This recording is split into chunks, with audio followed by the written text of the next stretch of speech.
Bonjour et bienvenue dans cette nouvelle vidéo consacrée à notre solution de e-learning. Nous allons voir aujourd'hui quelques-unes des nouveautés du premier semestre 2020.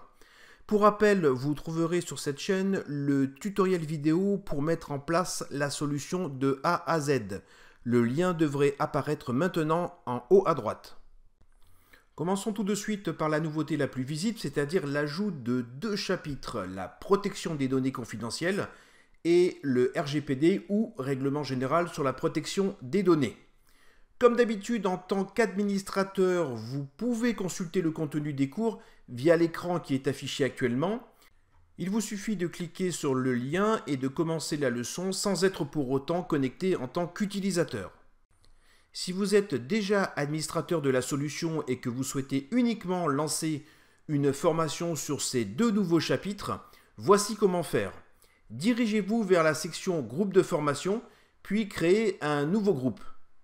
Donnez-lui un nom, choisissez la durée que vous souhaitez pour vos collaborateurs en minutes et par semaine.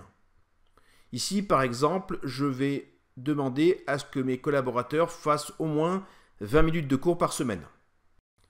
Dans les boîtes à cocher, sélectionnez uniquement ces deux chapitres, comme je le fais ici. Vous pouvez bien sûr régler l'intensité selon les besoins, si vous voulez un niveau débutant, intermédiaire ou avancé sur ces sujets. Une fois que c'est terminé, cliquez sur Créer et le plan de formation est prêt.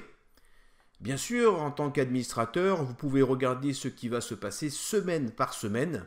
Et si vous souhaitez lire les contenus, vous pouvez le faire en cliquant directement sur les cases. Il ne vous restera plus ensuite qu'à placer des utilisateurs dans ce nouveau groupe et à lancer la formation. Autre nouveauté très importante mais pas forcément visible, la réécriture complète des chapitres mots de passe et email.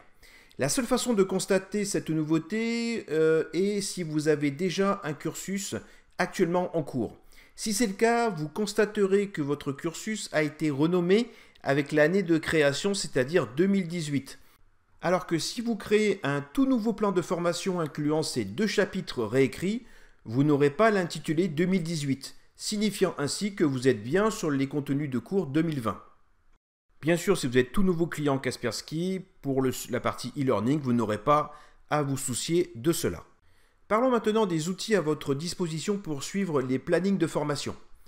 Bien sûr, comme d'habitude, vous recevrez toutes les semaines un email récapitulatif de l'activité de la semaine de vos collaborateurs. Mais si vous disposez d'un peu de temps, vous pourrez aller dans la console pour avoir des informations plus détaillées par utilisateur. Ces informations avancées se sont d'ailleurs étoffées au cours de ces derniers mois. On y trouve par exemple les activités à venir, les points de blocage, les certificats débloqués, etc. Le tout sera exportable en PDF ou en XLS selon l'endroit où on se trouve.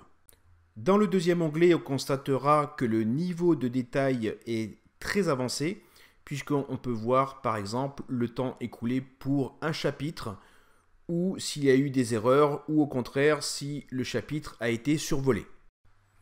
Voilà, je vais m'arrêter là pour les nouveautés les plus importantes et je vous laisserai découvrir les autres en cliquant tout simplement sur le point d'interrogation à droite. Celui-ci vous mènera sur le centre d'aide et il ne vous restera plus qu'à cliquer sur Release Note pour prendre connaissance régulièrement des nouveautés. Merci d'avoir suivi cette vidéo, comme d'habitude vos questions dans les commentaires et je vous dis à bientôt pour d'autres nouveautés sur notre solution d'e-learning Kasap.